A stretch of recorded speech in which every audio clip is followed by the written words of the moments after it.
Okay, so today we're looking at the stability of our soil in water. Water stable aggregates is what we call it, and we've collected 32 samples from our trial at Project Landport, and today we're going to look at the principle, not go down too much detail of what we do when we're trying to look at the stability of aggregates in water. So first of all, we've obviously got our sample, and the first thing we need to is actually sieve our sample. So we run that through a couple of sieves. And we've chosen 10 millimeters. You can do it in slightly different sizes, but the popular method is to run it in through 10 millimeters. So quickly allow that to the large aggregates, if you like, to get through that sieve, and then that's dropping onto a 2 millimeter sieve. So once we've got our large aggregates through the sieve, then we can separate the two sieves,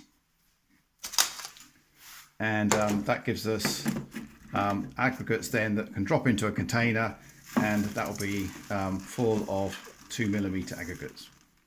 So we've run the soil now through our 2 millimeter sieve, so we can remove that, and we've collected a nice volume of sieve soil at 2 millimeters.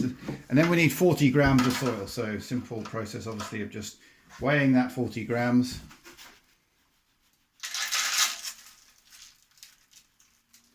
Making sure we've got exactly 40 grams in there.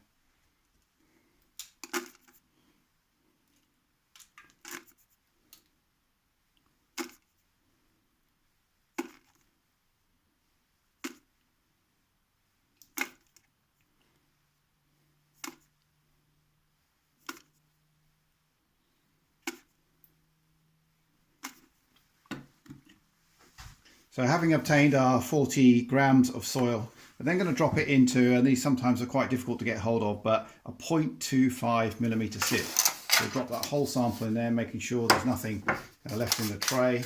And then we're going to wet sieve it, and there's a number of different ways you can do that, but obviously a simple bowl of water.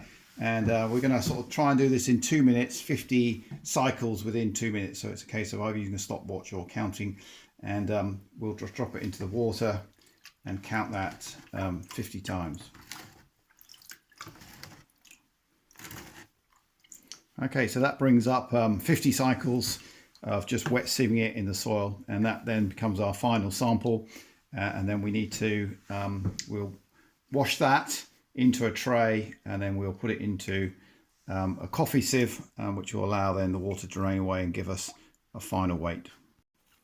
So a simple process that takes just a few minutes, but we're just going to wash that remaining sample into a little tray, and then, as I said a moment ago, we'll put that sample into a coffee filter.